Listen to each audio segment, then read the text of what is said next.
Layla, what's happened in terms of your relationship with Mum over there? I don't have... I've barely spoken to her. We had a massive argument. And I've been on my own. I've not had anybody to work through this with. I've not had anybody to help me through what happened and to be able to just be on my side. Thank you. I've literally just... I've barely spoken to her. I've not seen her. I've not seen Lottie. Why was there an argument? Because my mum believed that I made Lottie to be a bad person. And I said to her, you know, I couldn't stress enough that I love her. She's my best friend and I miss her like crazy. But I feel like for me, I have to try and get over this for myself. This is my life. You know, our lives connect, but my life has to keep going. And if this is holding me back and this is the only way I feel I can get through this, I don't see why I shouldn't have the right. I don't want to ruin our friendship. I don't want to not have her. But I have to help myself first. Horse's feet were not good. No. Judge, can I just say the horse had new shoes 2 days before you had it? How could his toes be too long? This was the equine podiatrist, not the vet. Sorry, this is where he was confusing Judge. Brand new shoes 2 days before you had him. The shoes was fitted particularly tight, which I didn't know about this condition called central sulcus infection, which is a fungal infection. God, what have you done to him? He's not like that now, Faye. That's when I got him from you. What? I've got to get him back like that and put him right now. Just pause. You had the horse. Horse was seen by a vet. Oh, no. I'm sorry, Judge. How could you inflict such injuries on a horse being a horseman? Madam, he did not inflict any injuries on this horse. Well, how did he do that? Loading it? No. He must have done that trying to load it. It's due to a lack of hygiene routine with the horse that the fungal infection grows in the horse's foot. That piece at the back should not indent whatsoever, and the fungus eats into it, and it was about 2 inches deep. Do you think you have a drinking problem? I don't think I've got a problem because I don't go out every day and drink stupid amounts, or I don't have to wake up and be like, oh, I need a pint. How many days ago was it that you took drugs? Was it 4? 4 days ago. Do you think this is going to be beneficial for your future? Not at all.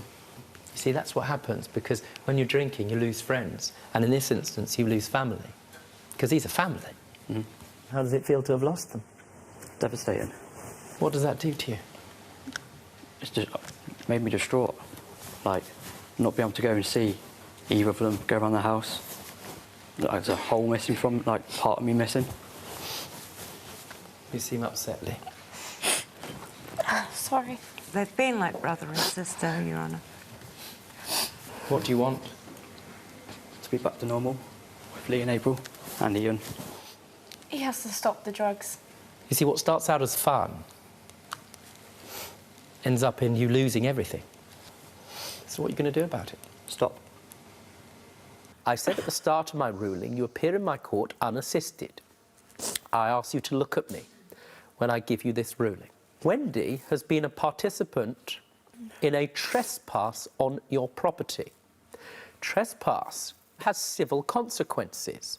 In other words, you can sue somebody for it. It is very difficult to put a value on what the trespass means to you, because it has to be connected to some kind of loss or distress most of the time. But the court has a discretion in the interest of justice to come up with a value where the court feels somebody has behaved utterly egregiously. And in these circumstances, I take the view, with little difficulty whatsoever, that Wendy and or anybody else who assisted her in breaking into your home behaved disgustingly. And consequently, that has a financial effect. I give you £100 for the dog. I also grant you, for the trespass, a further £500. This court therefore awards you £600. I'd like to go back a little bit to, you know, what you said about myself. I mean, in April, I was ready to start college. I had my hair permed, which was £50. I was on top of the world. And I ended up covered in bugs, my house ruined. I had only through the bleachers and everything else I was using before I got men's away. I got a water infection through the bleach because I read that the citrix, they didn't like citrix, so I covered everything I had and slept with towels like around me and in bleach, just so that I wouldn't be bit. I don't think that anybody can understand the emotional terror that we were upon. And it all started the first day that I picked Rachel up on my birthday. And I picked her up and I put her, because of the fox attack, we put her in a safe house now. And I picked her up and I gave her a kiss and a cuddle. I put her in the home. I went to bed, and then the next day, my world came crashing down, and it got worse. It didn't get better, it got worse, it got worse, it got worse. I've kept animals, I'm 45 years old, and I've never experienced something like this in my life. It was biting me, it was going away, it was biting my groin, my armpits, it was around my hairline, it was in my ears, around the back of my ears. I mean, I caught one on my face right here, near my eye. I don't think people can... I have lived this. I have lived it, and I've never lived anything like this in my life. And it's only because I was told it was a northern fowl bite by my vet, and she showed me the picture. It has pincers here. It had 8 legs. It was a clear body, but with blood veins running through the back of it. And my picture of a red mite, and I'm no disrespect at all, Dr. Victoria, but that looked like a northern fowl bite, and it distraughted us. For more Judge Rinder cases, click here. And if you've got a legal issue yourself, get in touch with us by clicking over here.